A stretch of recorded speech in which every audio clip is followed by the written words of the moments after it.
While we're checking, you can do your corrections if you have any. And we're also going to be reviewing lessons 3.1, 3.2, and 3.3.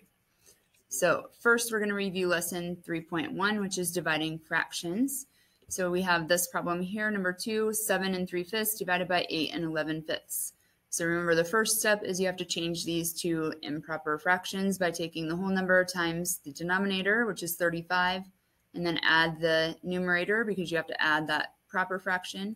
So that would be 38/5 divided by, this one would be 8 times 5 plus 11.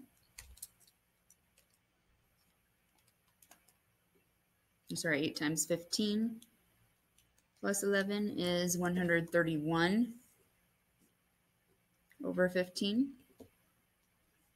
So then I have to do keep change flip. So 38 divided by 5 times 15 over 131. So I can simplify this. So I get 38 times 3 is 114 over 131.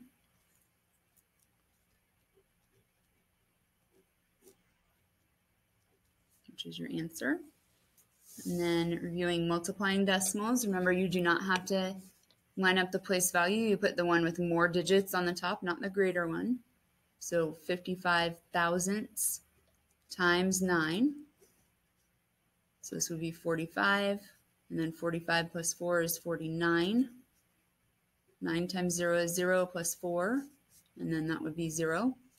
I don't have another digit I need to multiply by, so I just count the decimal places. So this would be 3, and then there's 0 decimal places there. So on my product, I go in 3 decimal places. I do need to keep the placeholder 0 in the ones place. So this would be 495 thousandths. Remember, you can check that on your calculator. And then dividing decimals, the goal is just to get the decimal point out of the divisor. So remember, the fraction line I can rewrite as division. So 972 divided by 8/10. So to get the decimal point out of my divisor, I just have to multiply both numbers times 10. I can't multiply just one of the numbers times 10. I have to multiply both numbers.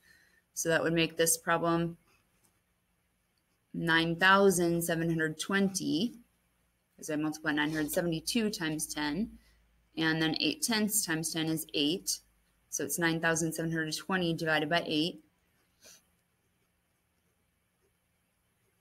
So you can keep going through. And you'll find that the answer is 1,215.